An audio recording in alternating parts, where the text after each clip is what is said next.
There's a lot going on around the NBA this past weekend. Some of it that have impacted the Bulls, some news about Billy Donovan and his next contract, and the Chicago Bulls could be angling, according to The Ringer, to be involved in the Kevin Durant trade. We're going to talk about all that, plus dive a little bit into the mailbag and more right after this.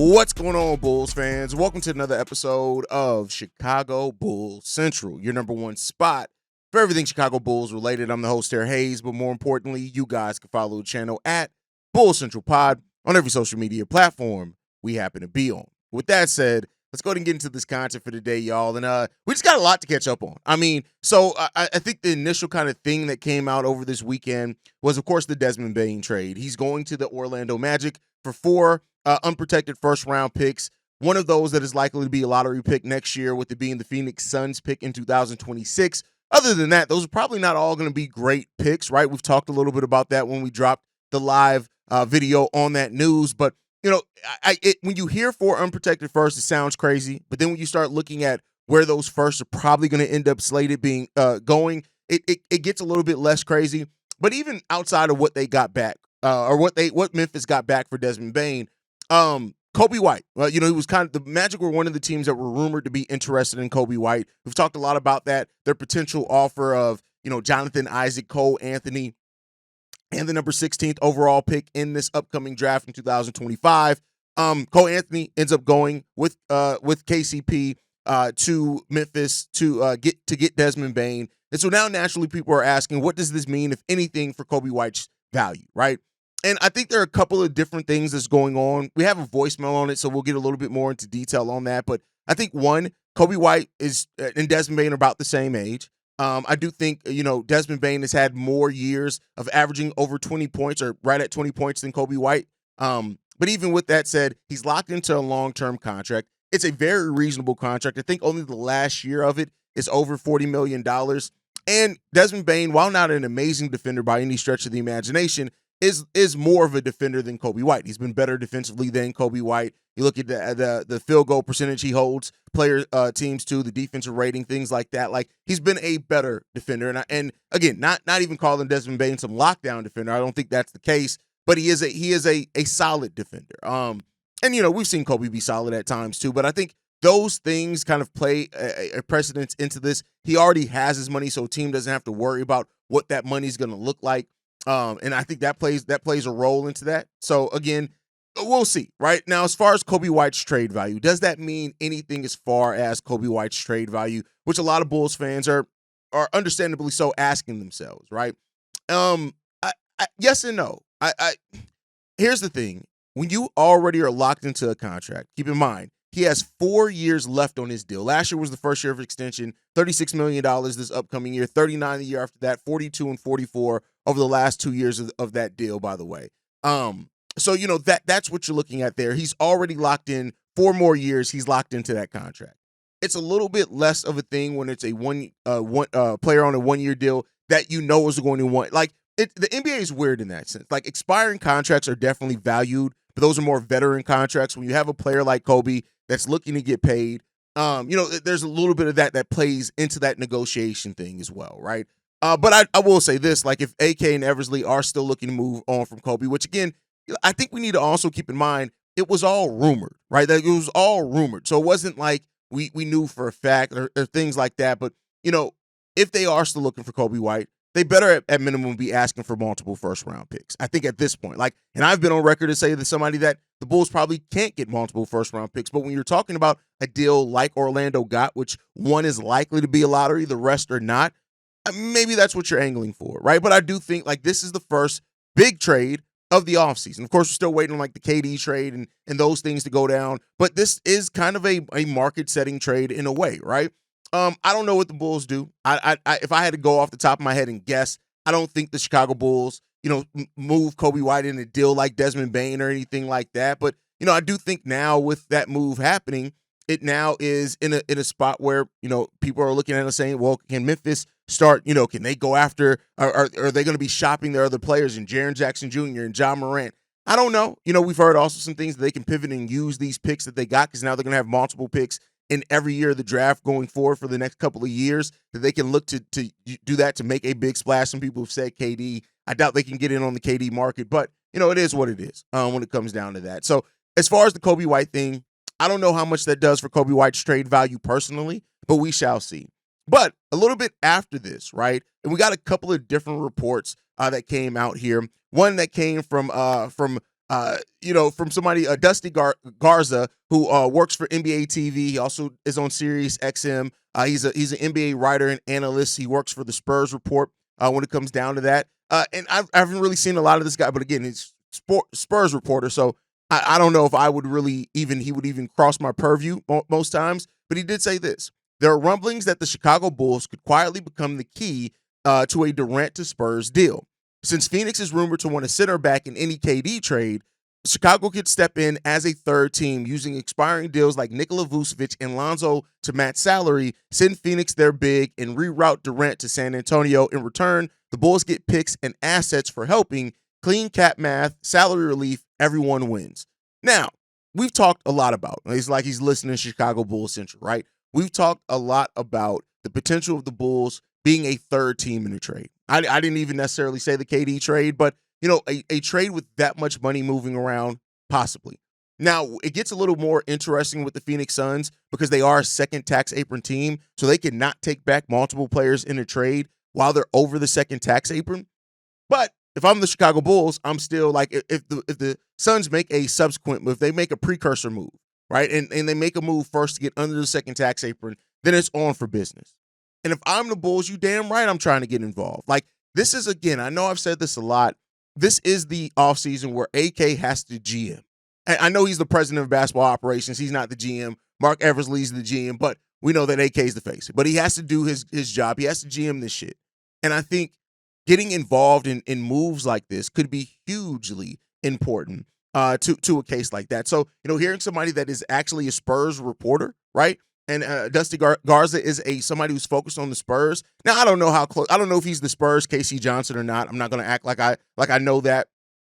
But to say that he's hearing rumblings that the Bulls could be the key or play a part in any KD to the Spurs trade, it makes sense, right? It makes sense per the Bulls having the expiring contracts. I've said it before: $61 million in expiring contracts do the Chicago Bulls have. That's a lot of spending power when it comes down to being involved as a third team. We have a number of expiring contracts. If the Phoenix Suns are looking for a center in a deal back, that sends out Kevin Durant, the Bulls do have that. They actually have, multiple of that if they want to use it. We got Zach Collins, we got Nikola Vučević, we got Jalen Smith. So we have centers at varying different contract levels that could be used in a third as the third team in the trade. And I think that's the important part. It's not like we only have a big contract. Yes, Nikola Vučević, $20 million is a fairly large contract, but that's not all we have. So we have centers all with different levels of money that the Bulls could look to get involved in that. Zach Collins, $18 million. Nikola Vučević, $21 million when you look at that. So I think that Jalen Smith, only $9 million. So we have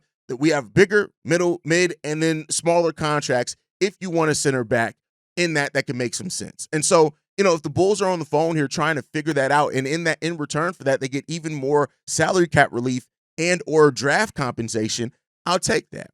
One of the things that the Bulls have failed to do when not wanting to take on money has not taken first-round picks back. For example, we could have gotten the first-round pick in the Spurs deal. In the Kings deal that sent DeMar DeRozan to the Kings, and also San Antonio got in that. If we took back Harrison Barnes' contract, we would have been the team to get the first-round pick in that case. They got the first-round pick because they took the large salary back in Harrison Barnes. This is how you stack assets and take advantage of players that you're probably not going to keep long-term anyway. Again, that would cause the Chicago Bulls to actually make a decision, but reportedly they are, looking to do that, which leads us to the next report that we got. So this one is from Shadab Khan is his name. He's a guy that has worked for ESPN, NBA. He's also written for The Ringer and New York Times and The Athletic. So he's a guy that's that's been written. He's written for those teams, for those outlets before. Not necessarily saying that all of a sudden means that everything he says is 100% valid. But the next thing that we got is the fact that he says this: I'm told the Chicago Bulls have made Nikola Vučević, Patrick Williams, and Lonzo Ball available in trade talks. The front office is committed to retooling the roster around restricted free agent Josh Giddey, who is expected to sign a 5-year deal worth over $30 million annually this offseason. So again, another report that the Bulls may be a little bit more active in the trade market. And this is the time to do so. I know that AK said, practice patience, and we need that patience until the summer of 26. But I think when you look at how the Bulls are positioned, match that with the fact of all the movement that's expected to happen in the NBA this season, this is where the Bulls do need to kind of consider striking at. Again, if the deal makes sense. I'm not one of the Bulls fans that want to see the Bulls make a deal just to make a deal, right? I say that a lot. You know, some Bulls fans just want to see the Bulls make a trade regardless of what it means. That means so they can say that, damn, my team's active. I'm not worried about that part of just looking active. I'm worried about making the right deals. I'm worried about taking advantage of what you have going on here and being smart. Now, this is the first that we've, not the first, but this here that they've made Patrick Williams available in trade talks. That shouldn't be too surprising. I think even with Dalen Terry and Julian Phillips and wanting to see what you have in those guys, Modest has already taken over that starting role, that it could be time it makes sense that, hey, if you can get off Patrick Williams in the deal, yeah, you should include him in trade talks. I think it's still going to be a little difficult to move him unless you're attaching a much better asset with it. But if the Bulls are really taking those calls, great. Great. It is what it is when it comes down to that. This is the offseason where I'm looking to see what AK does. And not to say just this offseason, but every offseason, we're looking to see what AK does because there's time. And you see now GMs being aggressive. Almost nobody, I'm not going to say nobody at all, but almost nobody had Desmond Bane as one of the players that were on the Orlando Magic list. It's commonly been said CJ McCollum, Anthony Simons, Devin Booker if he was made available. And while they were sniffing around Coby White and trying to see if a deal could get done on that, they probably stayed on the phones and they were able to get a move done to get in Desmond Bane for that team. And, it is what it is when it comes down to that. So here's the thing. If nothing else, I think that this means and should help everybody realize how fast things can move in the NBA. Apparently, when you're not the Chicago Bulls, things can move fast. The Memphis Grizzlies, just 2 years ago, were looking at it as an up-and-coming near championship contender. People thought they would be contending for titles by now with that core that they had. Between the Ja Morant suspension and drama, injuries going on in the last couple of seasons for that Memphis team, now they've traded one of the pieces of their core in Desmond Bane and gotten 4 unprotected picks back. And, that's how quick things can move. Now, the Bulls have not typically been one of the teams that have moved that quickly, but it should be a reminder of just how things can change in the NBA on any given day if the right situation, the right deal pops up and is made available. And so now now all eyes for Bulls fans are on the Bulls and wondering what's going to happen. What are we doing now to try to stay like other teams are making moves in the East? The Orlando Magic saw a wide open opportunity in the Eastern Conference. Guess what they said? They said, "Oh, bet this is our time to make that move. Yeah, we're gonna go ahead and be willing to give up a bunch of unprotected firsts because guess what? Those firsts probably aren't going to be great. They're not going to be great. So that's the thing that you have to ask yourself on, man. And we'll see. We shall see. Now, and I think to go back to kind of the original, I'll wait to the voicemail. I'll wait to the voicemail to get on that. But this is how quickly things have absolutely changed in the NBA. And it's going to continue to change in the NBA when it comes down to it. So, can the Bulls take advantage? Hearing that the Bulls are rumored as one of the teams that are a team that could hold the key to a Kevin Durant trade, I get it. It's a great headline. It's a great thing to say, right? But how much of that is real? Because if that is real, are the Bulls going to go aggressively into that and give themselves an opportunity to stack some assets, even if the assets aren't great, right? Keep in mind, I just told you, a lot of those Orlando picks are not going to be great for the Memphis Grizzlies. But when you stack assets, you can not artificially, but you can make a deal sound better than what it is. The Bulls could have had an opportunity where they had multiple firsts. That they could be a team that could make an aggressive move because they have multiple firsts. Guess what? The Bulls aren't in a position to do that because they continually miss on opportunities to stack assets and to stack draft picks, and it's starting to come back and bite the Bulls in the ass consistently. When other teams around you are starting to make these moves, and you're the one that's still left on the outside looking in, not having made a major trade that has helped your team. You didn't make a major trade in sending Zach LaVine out. Great, cool. But it's not like we got pieces back that drastically changed the Bulls' direction and ceiling. You got to be aggressive. And let's see if this is an offseason where AK and Eversley are a little bit more aggressive, because it seems like there are going to be deals to be made out there this offseason. Can the Bulls actually be one of those teams, though? That's the question here. I guess that's an answer that we're going to have to wait and find out if that answer is going to play into the benefit of the Bulls. But let me know what you guys think on that down below. You guys know Mondays, I like to get into the overflow on voicemails. Plus, my brother Corn's been leaving voicemails late, like he doesn't know the episodes drop early. But let's go to get to these voicemails, man. The first one, this one's from Corn. King Drip, what's the good word? It's your brother Corn, man. Let's get right into this, man. From now on, I'm going to start telling people to come front and center. Now, the people I need to come front and center, brother, is me. Okay? Artūras, Karnišovas, and Marc, Eversley. Please come front and center. We need to have a conversation about this year and the importance of this year.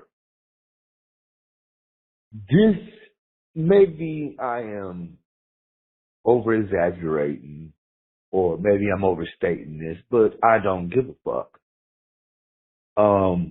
This year is the most important year for you two motherfuckers to get this shit right. No more excuses. Like King Drip said, this is your opportunity to finally start GMing, Vice President of Operations. It's time for y'all to start doing your job and making y'all money. Got to get this right. Got to get this right. Looking at the NBA right now, the shit is wide open, man. The shit is wide open. Sitting up here watching the Pacers and watching OKC and the series going 7, like I said, who wins, who knows? Doesn't matter. But it matters the fact that what's going on right now is telling me that this shit is wide open. It's no longer just the power teams or the big names that's going to get you through. No more super team type bullshit. So it is time for you, Artūras, Karnišovas, Marc, Eversley, to do your motherfucking job and do your motherfucking job right. Please, this is the year. If y'all don't get this shit right, y'all gonna fuck us over for the next 5 to 10 fucking years. It is time, man. Make the moves, make the trades, trade up, trade down. I don't give a fuck as long as you do it right. That's all I'm going to ask as a fucking Chicago Bulls fan. It is time, motherfuckers. You two motherfuckers, get this shit together. Please. Please. It is time. It is time. That's all I got to say, King Drip, man. It's your brother again, man. You already know, man. Appreciate you. Love you. See red. Acme has to get it right this offseason. You're not wrong. You're not wrong. And right, there's a lot of different versions of right. You know, some Bulls fans look at right as only one thing or not. Oh, are you getting an additional first? Are you drafting the guy that I want? Are you going out there and trading for the guy that it's not even about that for me. It's not like I have some big list of trade targets that I think the Bulls have to hit on for it to be a great offseason, but show that you are willing, open, and paying attention to the market in the NBA, because there's an opportunity that you could get something in here that you could use to add to this team, right? And then, so the first trade chip went down, and not a lot of people had that being Desmond Bane. You know, we were looking at it to be Kevin Durant and things like that, but now it was Desmond Bane. So what are you going to do, right? So as we're going to hear more and more trades between now and the 9 days left before the NBA draft, we're going to hear a lot of more trades. And are the Bulls involved in any of those? Are the Bulls name called? Do the Bulls get off one of the expiring deals? Or do the Chicago Bulls hold on to every asset that they have and then lose people and lose players in unrestricted free agency that walk away for nothing, where you could have gotten something back by moving those guys? You have to keep your head on the swivel. You have to keep your head about yourself and make the right decisions. And let's hope that that can be this team. And that's it. You hit on every point there. Yes, they have to get this right this offseason. There is no excuse not to get this offseason right. Whether you trade up, trade down, stay there. Stay packed. Get your guy, right? Where you have this many of expiring contracts. We already know. Everybody said from Marc Stein to Bill Simmons to Windhorst to Shams, everybody is all, this is going to be an almost unprecedented season of moves being made. How do you get involved in some of that to help your team out either now or in the future? Whether it's salary cap relief, whether it's stacking assets, whether it's removing a player that's not part of your future anymore, that still has some more long-term money, how do you do that? That's the question that's here now for Bulls fans, and I guess we shall see. All right, let's get into the next one, man. This one's from Josh. What up, hey, Chicago Bulls Central. I just made a call yesterday, but just woke up and seeing the breaking news that the Memphis Grizzlies are trading Desmond Bane to the Orlando Magic for KCP, Cole Anthony, and then 4 unprotected first-round picks and 1 first-round pick swap, which is a crazy haul for a guy like Desmond Bane. So, comparably, I was just thinking, like, wasn't they just looking at a player like Coby White, and all they was offering was Cole Anthony and Cole Anthony and 2 first-round picks. I'm not saying Desmond Bane is a bad player, but when comparing him to Coby White, you could definitely make the case that they're pretty even together. So if for Desmond Bane, the Orlando Magic gave up 4 first-round picks and a pick swap. Does this raise the value for a player like Coby White? Kind of crazy, but yeah, that's my question. C-Red, have a good one. Peace. The haul for Desmond Bane isn't that crazy. It's not that crazy. It sounds crazy when you hear 4 unprotected first-round picks and a pick swap. It sounds absolutely bananas. But then when you start getting into the nitty-gritty of where those picks are slated to be, those type of things, you realize it's not really that crazy of a trade. But it is value. It does mean that they got value back for their player in Desmond Bane, and they've given themselves some future flexibility, not only under the second tax apron, but also expiring contracts with tons of draft picks. They have now basically put themselves in a position where the Bulls are kind of at now, right? Multiple expiring contracts, multiple first-round picks. They can go out and be aggressive. Hell, they can be the third team in a trade now that continues what they're trying to do here with resetting and retooling their roster. And it'll be great to see the Bulls trying to do that. So, we'll see. As far as Desmond Bane, I think I answered that a lot in the first one.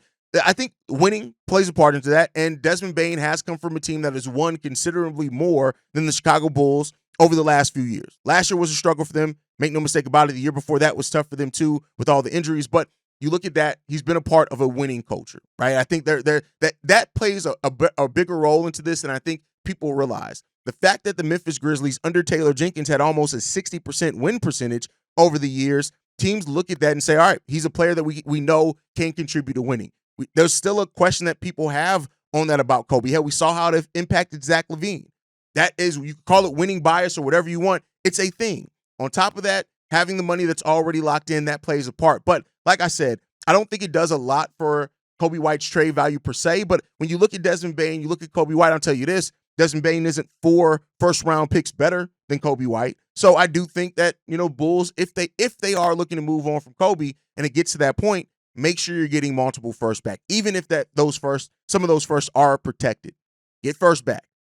We'll see what happens. But thank you guys for tuning in. Make sure you guys are following us at Bulls Central Pod. You can send us any feedback, questions, comments, concerns. bullscentralpod@gmail.com. Lastly, if you want to leave a text message and our voicemail for the mailbag, the number to do so, 773-270-2799. We are the #1 spot for everything Chicago Bulls related, but that's thanks to you, lovely and beautiful people. And like I like to end every episode on, go Bulls. Love you guys. See you right if you can, y'all.